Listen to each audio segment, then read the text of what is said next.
Our story today is called A Piece of Red Calico. It was written by Frank Stockton. Stockton was a popular writer in the second half of the 19th century. He wrote a large number of stories for children and other stories for adults. His most famous work, The Lady or the Tiger, can also be heard in VOA Special English. Now, here is Steve Ember with Frank Stockton's A Piece of Red Calico.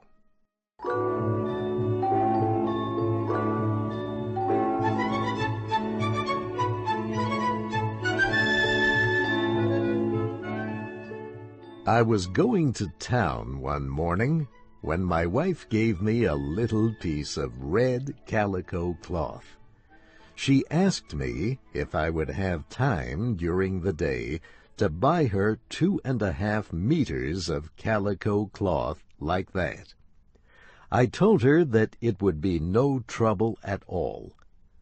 Putting the piece of brightly colored cloth in my pocket, I took the train to the city. During the day, I stopped in at a large store. I saw a man walking the floor and asked him where I could see some red calico. "This way, sir," and he led me up the store. "Miss Stone," said he to a young woman, "show this gentleman some red calico." "What kind of red do you want?" asked Miss Stone. I showed her the little piece of calico cloth that my wife had given me. She looked at it and gave it back to me. Then she took down a great roll of cloth and spread it out on the counter. "Why, that isn't the right kind of red," said I. "No, not exactly," said she, "but it looks nicer than your sample." "That may be," said I, "but you see, I want it to look like this piece. There is something already made of this kind of calico which needs to be enlarged or fixed or something. I want some calico of the same shade." The girl made no answer, but took down another roll of cloth. "That's the right color," said she. "Yes," I answered, "but it is striped." "Stripes are worn more than anything else in calicos," said she. "Yes, but this isn't to be worn," I said. "It's for a piece of furniture, I think. At any rate, I want perfectly plain material to go with something already in use." "Well, I don't think you can find it perfectly plain unless you get turkey red," she said. "What is turkey red?" I asked. "Turkey red is perfectly plain in calicos," she answered. "Well, let me see some." "We haven't any turkey red calico left," she said, "but we have some very nice plain calicos in other colors." "I don't want any other color. I want cloth to go with this." "It's hard to find low-cost calico like that," she said, and so I left her.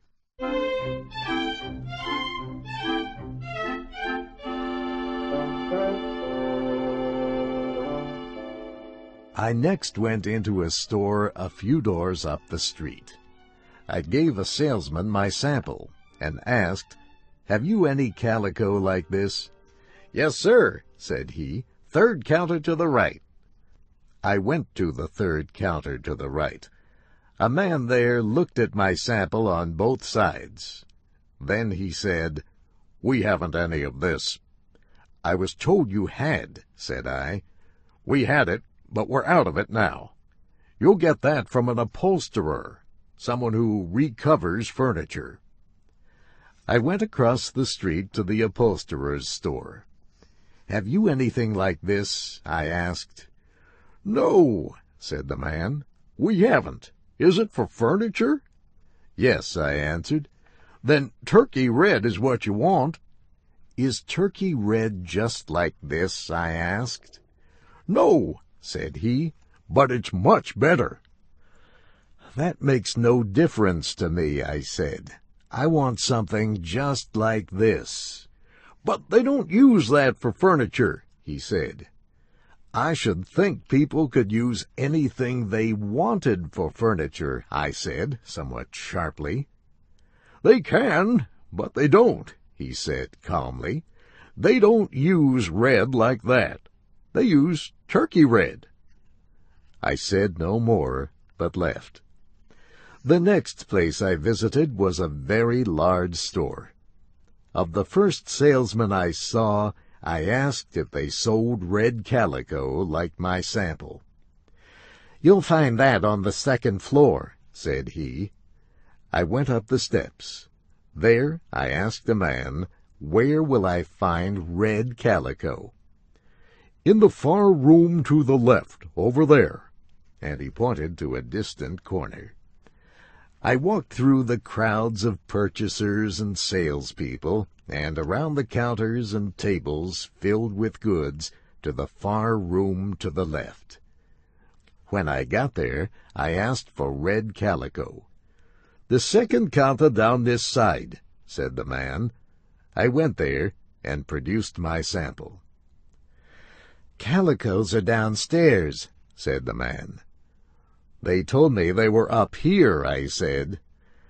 "Not these plain goods. You'll find them downstairs at the back of the store over on that side."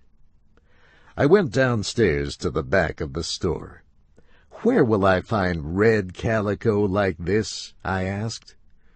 "Next counter but one," said the man, walking with me in the direction he pointed out.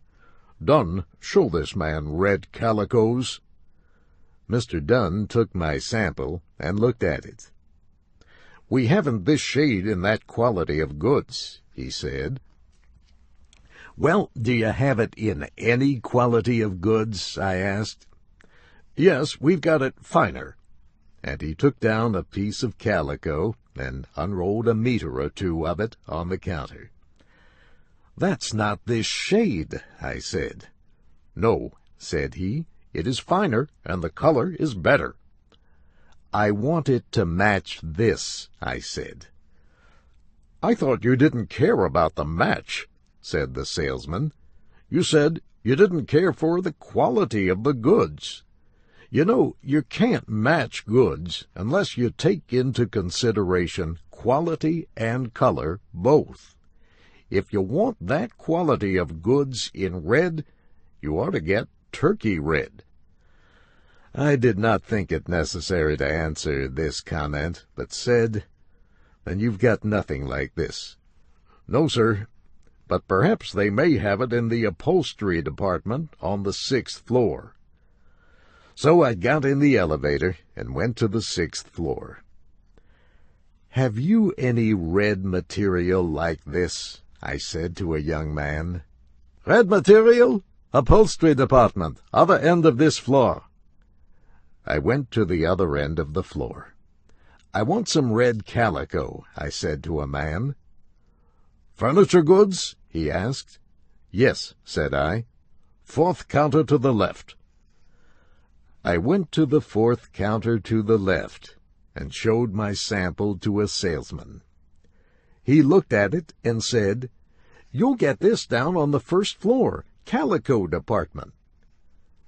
I went down in the elevator and out on the street. I was completely sick of red calico, but I decided to make one more effort. My wife had bought her red calico not long before, and there must be some to be had somewhere. I should have asked her where she got it, but I thought a simple little thing like that could be bought anywhere.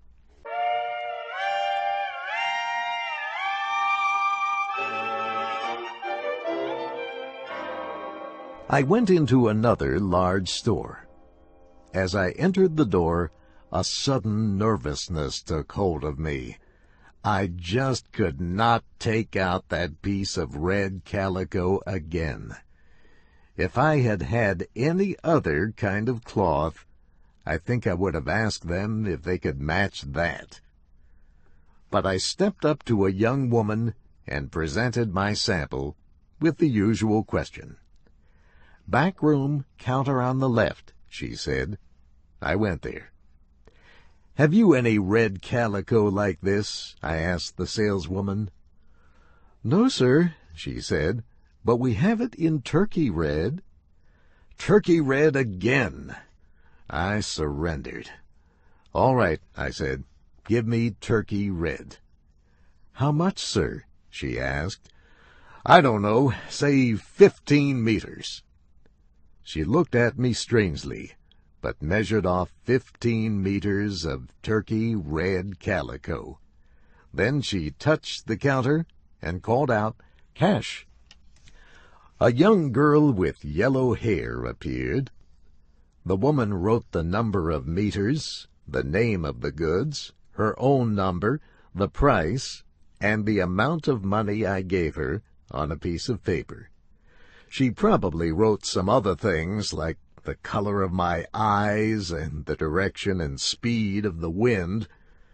She then copied all this into a little book. Then she gave the piece of paper, the money, and the turkey red cloth to the yellow-haired girl. This girl copied the information into a little book she carried. Then she went away with the calico, the paper, and the money.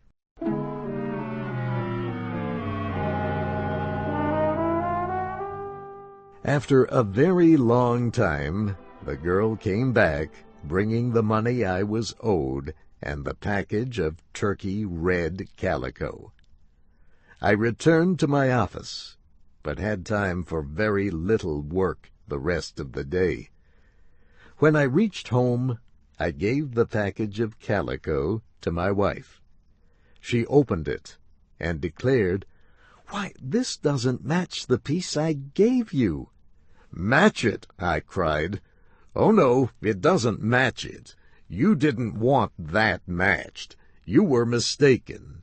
What you wanted was turkey red, third counter to the left. I mean, turkey red is what they use."